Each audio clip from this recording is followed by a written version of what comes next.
Historia de la pedagogía, sección 56, tercera parte, del Renacimiento a Kant.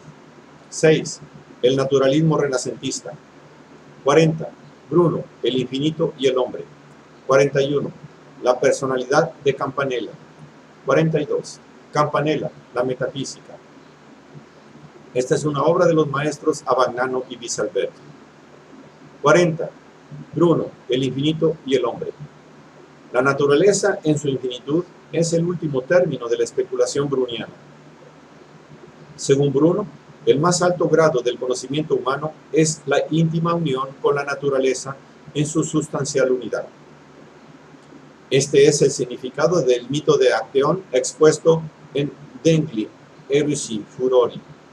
Acteón, que contempla a Diana desnuda y es metamorfoseado en ciervo, convirtiéndose de cazador en cazado, es el símbolo del espíritu humano que en busca de la naturaleza logra por fin verla y se transforma a su vez en naturaleza. En efecto, la naturaleza es la unidad a que se reducen todas las cosas. Quien, como Acteón, llega a conocerla, ve la fuente de todos los números, de todas las especies, de todas las razones, que es la mónada, verdadera esencia del ser de todos. Y si no la ve en su esencia en absoluta luz, la ve en su genitura, que le es símil, que es su imagen, porque de la mónada, que es la divinidad, procede esta mónada, que es la naturaleza, el universo, el mundo, en el cual se contempla y se refleja como el sol en la luna, mediante la cual ilumina, por encontrarse él en el hemisferio de las sustancias intelectuales. El término más alto de la especulación filosófica no es pues el éxtasis místico de Plotino, la unión con Dios, sino la visión de la naturaleza en su unidad.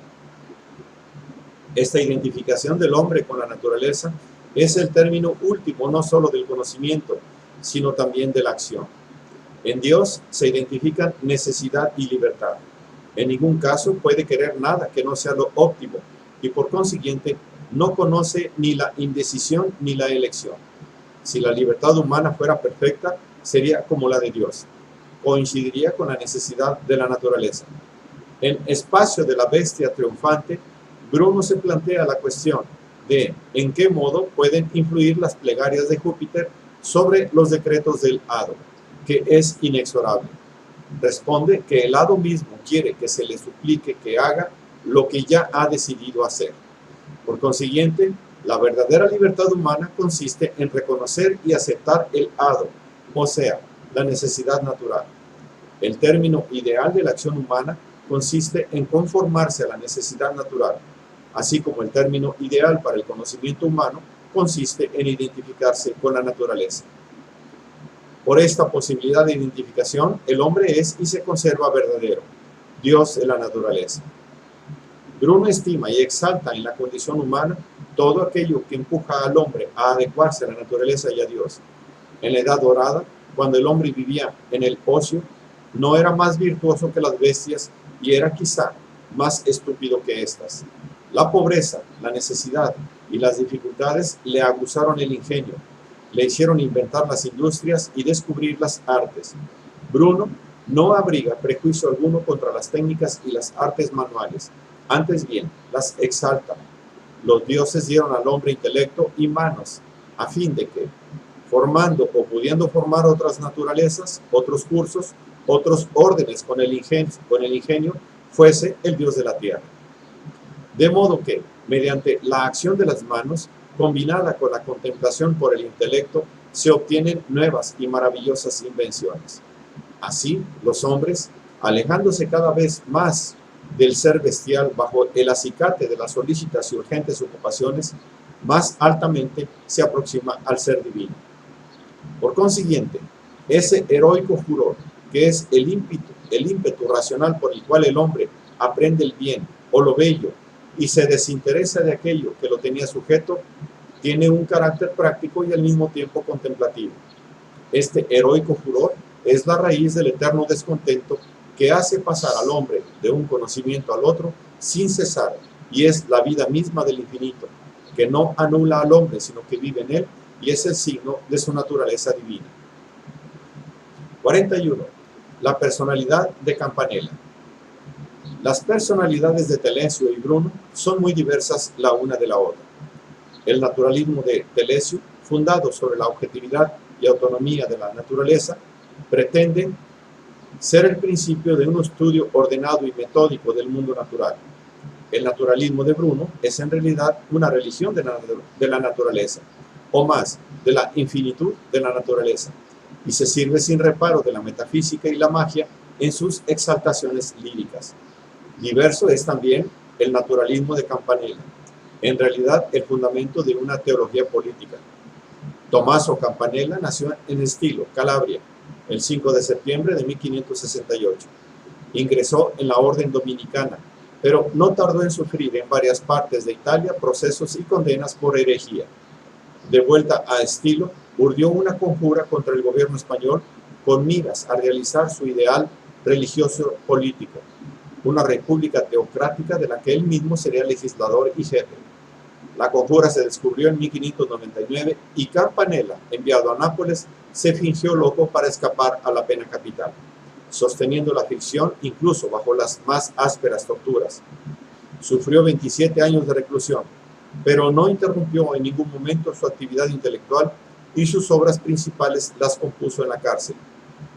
En 1926 fue liberado y llevado a Roma, pero algunos años después, no sintiéndose seguro, huyó a París, donde, acogido benévolamente por el rey Luis XIII y dotado de una pensión, pasó tranquilo sus últimos años en espera de que se publicaran sus obras.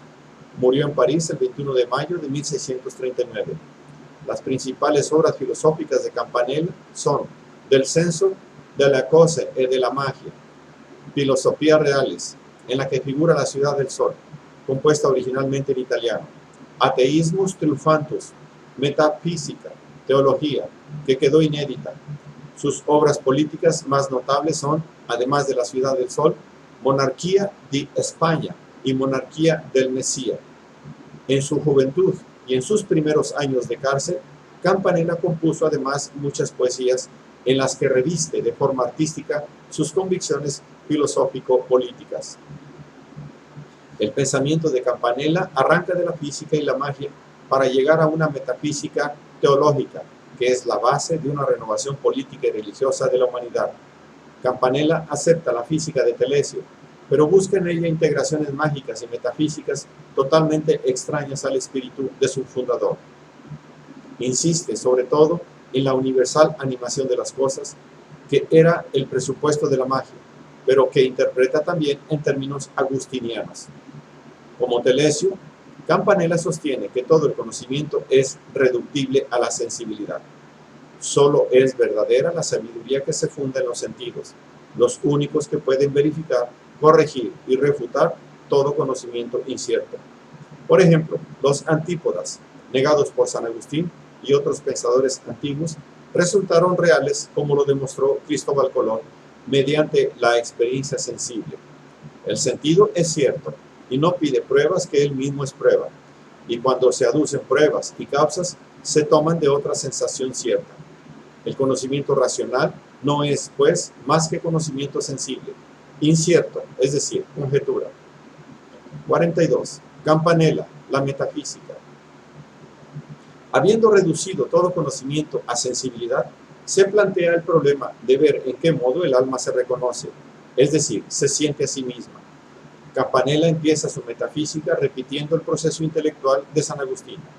También el escéptico que sabe que nada sabe, conoce por lo menos esta verdad y presupone, por lo tanto, un saber original de que no puede dudarse.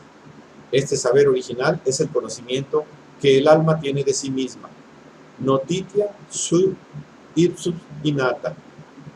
El conocimiento innato o autoconciencia original es la condición de todo conocimiento. El espíritu sensible, dice Campanella, no siente el calor, sino en primer lugar a sí mismo. Siente el calor a través de sí mismo, en cuanto es mudado por el calor. Las cosas externas producen en el alma modificaciones que permanecerían extrañas e ignotas a ésta, si el alma no tuviese un conocimiento original de sus propias alteraciones. Pero este conocimiento original no es propio únicamente del alma humana, sino que pertenece a todas las cosas naturales en cuanto todas ellas están dotadas de sensibilidad.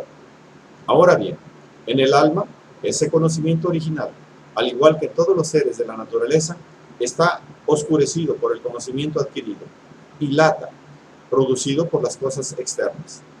De esta forma, cada cosa se siente a sí misma por sí y esencialmente, y siente las otras cosas accidentalmente, es decir, en cuanto tiene conciencia de las modificaciones que éstas le procuran.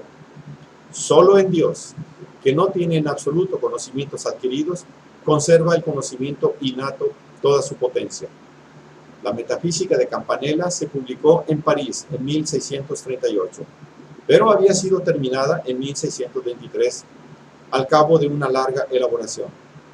En 1637, Descartes publicó su Discurso del Método, en el que se reconocía el principio de la autoconciencia como la condición y el fundamento de todo saber científico.